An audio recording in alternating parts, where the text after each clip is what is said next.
லைஃப்பில் இன்றைக்கி பாவக்காய் பொரியல் எப்படி பண்ணுறதுன்னு பார்க்கலாம். பாவக்காய் வறுவல். தேவையான பொருள்: ஒரு வெங்காயம் பொடியாக நறுக்கியது, ரவுண்டாக கட் பண்ண சிறிதாக கட் பண்ணி, பாவக்காய் ஒரு 3. இது எங்கள் தோட்டத்திலே விளைஞ்ச பாவக்காய். தேவையான அளவு உப்பு, 2 ஸ்பூன் மிளகாத்தூள். இதுக்கு மிளகாத்தூள் நிறைய போட்டால் தான் கொஞ்சம் நல்லாயிருக்கும். ஒரு 1/2 ஸ்பூன் மஞ்சள், கடுகு, உளுத்தம்பருப்பு, தேவையான அளவு உப்பு, தேவையான அளவு எண்ணெய். இப்போ கடாயை பற்ற வச்சுட்டு அதில் எண்ணெய் ஊற்றிக்கலாம்.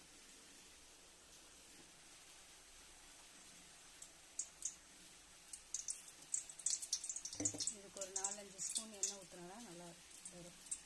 இப்போ எப்படி செய்யணும்னு பார்க்கலாம். கடுகு, கடலைப்பருப்பை போட்டுடலாம். எண்ணெய் காஞ்சவுடனே கடுகு, கடலைப்பருப்பை போட்டுடலாம்.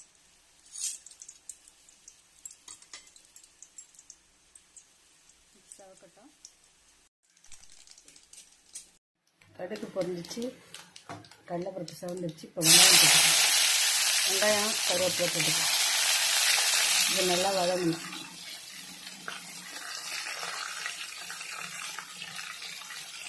வெங்காயம் நல்லா வதங்கணும். வெங்காயம் நல்லா வதங்கிச்சு. இப்போ பாவக்காய், உப்பு போட்டுக்கலாம். இதே நல்லா வதக்கணும். பாவக்காய், உப்பு போட்டாச்சு. இது நல்லா வதக்கின பிறகு மிளகாத்தூள், மஞ்சள் போட்டு தண்ணி ஊற்றி வேக வைக்கணும். பாவக்காய் நல்லா வதங்கிடுச்சு. இது வதக்கணுன்னா மஞ்சள் தூள், மிளகாத்தூள் போட்டு அதையும் வதக்கிட்டு தண்ணி ஊற்றணும்.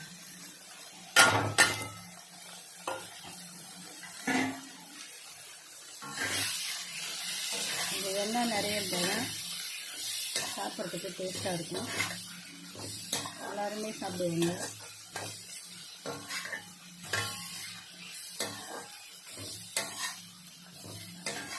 கசப்பு தெரியும், இருந்தாலும் அந்த ரொம்ப நல்லாயிருக்கும். சுடு சாப்பாட்டில் போட்டு கசஞ்சி சாப்பிடும்போது ரொம்ப டேஸ்ட்டாக இருக்கும். ஒரு வாட்டி இப்படி செஞ்சு பாருங்கள். எங்கள் வீட்டில் இருக்க குழந்தைங்க கூட சாப்பிடுவாங்க.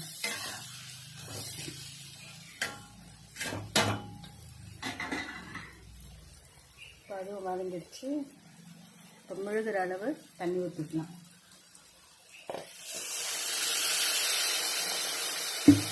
முழுகிற அளவு தண்ணி ஊற்றி வச்சு இப்போ மூடி வச்சு வேக வைக்கணும்.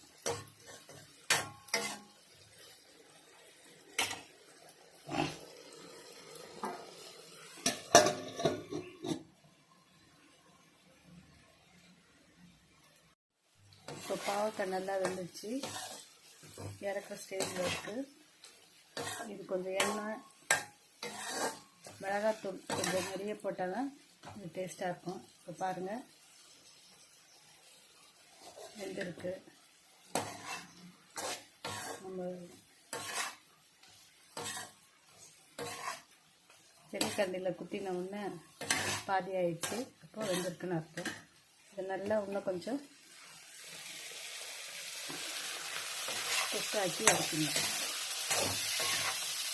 தேவையான பாவக்காய் பொரியல் ரெடி ஆகிடுச்சு.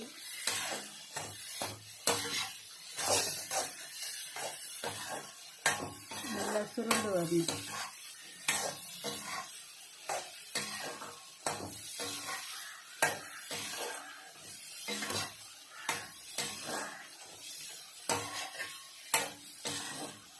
இந்த சூடான சாப்பாட்டுக்கு நல்லாயிருக்கும். சாம்பார் சாதம் இதெல்லாம் ரொம்ப நல்லாயிருக்கும். கூட்டு, ரசம், இது வெறுமனே கூட அப்படியே சாப்பாட்டில் போட்டு சாப்பிட்டா ரொம்ப சுவையாக இருக்கும். நீங்கள் ஒரு வாட்டி செஞ்சு பாருங்கள். இந்த வீடியோ உங்களுக்கு பிடிச்சிருந்தா லைக் பண்ணுங்கள், சப்ஸ்கிரைப் பண்ணுங்கள், ஷேர் பண்ணுங்கள். Thank you very much. இப்போ நம்ம இதை வச்சிடலாம். ஒரு கிண்ணத்தில் ட்ரான்ஸ்ஃபர் பண்ணிடலாம். இதே வச்சு எண்ணெய் இப்போ நல்லா பிரிஞ்சு வருது பார்த்தீங்களா? இதுதான் இறக்கிறதுக்கு தேவையான பக்குவம். பாருங்கள்.